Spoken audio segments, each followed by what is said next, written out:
Japan's digital minister said it out loud. Japan risks becoming an AI colony. Foreign platforms, American ones to be blunt, are becoming so dominant that Japan's companies and government are losing strategic autonomy over their own data, their own productivity, and their own future. He is right, but not for the reasons he thinks. The minister frames this as a technology problem. Japan needs to build faster, invest more, catch up. That is not wrong, but it misses the deeper issue entirely. Japan is not becoming an AI colony because of a technology gap. It is becoming one because of a thinking gap. And that gap has a name. I call it the Galapagos Myth. People who follow Japan's business environment know the original Galapagos trap.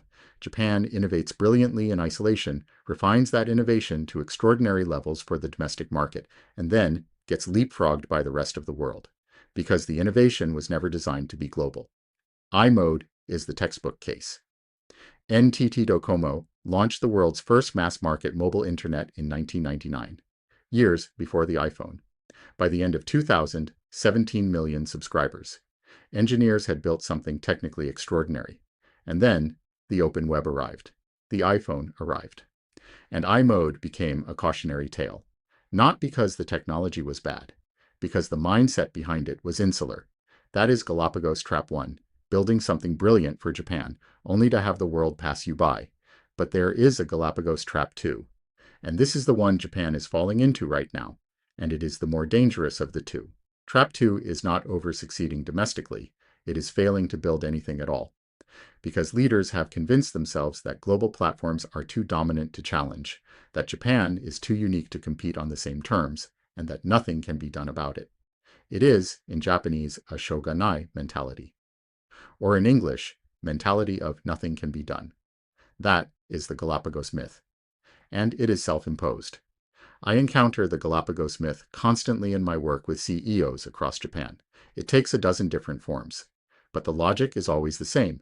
Japan is different. The rules that apply elsewhere don't apply here. Therefore, action is futile.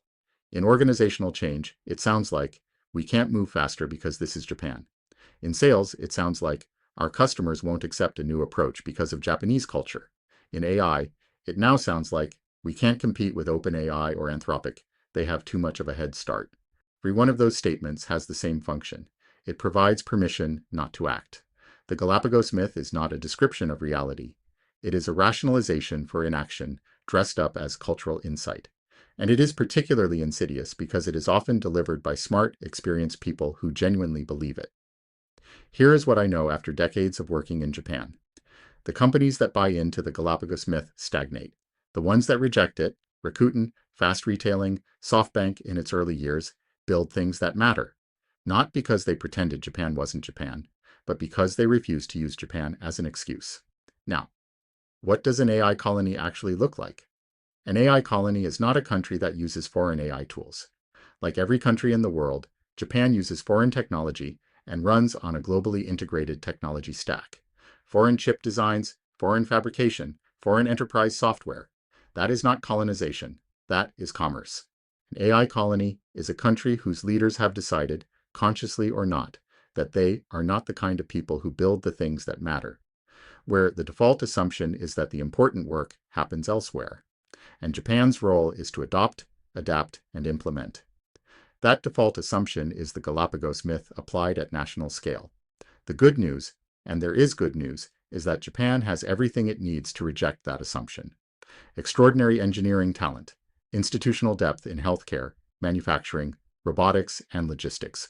Exactly the sectors where AI creates the most durable competitive advantage. Companies like Paksha, Sakana, AI, and preferred networks that are building seriously. What Japan does not yet have enough of is leaders who refuse to use Japan's situation as a reason to wait. The Galapagos myth has a specific danger in the context of AI. It makes the colony outcome feel inevitable and therefore acceptable. If you believe Japan cannot compete, you will not try. If you do not try, Japan will not compete. The myth becomes self-fulfilling. I have watched this dynamic play out in Japanese companies at the organizational level for years. A CEO wants change. The mid-level layer resists, not from malice, but from a deeply ingrained belief that the status quo is Japan's nature.